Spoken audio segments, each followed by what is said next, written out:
This is the Azdome dash cam. I've been waiting to show y'all this. Let's go ahead and open it up. This is the GS63H model, and it actually shoots in 4K.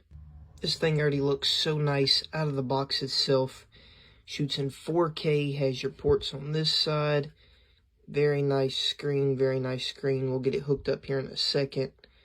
There's your buttons on that side.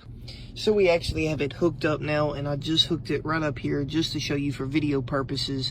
Now with your long extra cord, you can actually run it up, run it down to where it's not all in the way.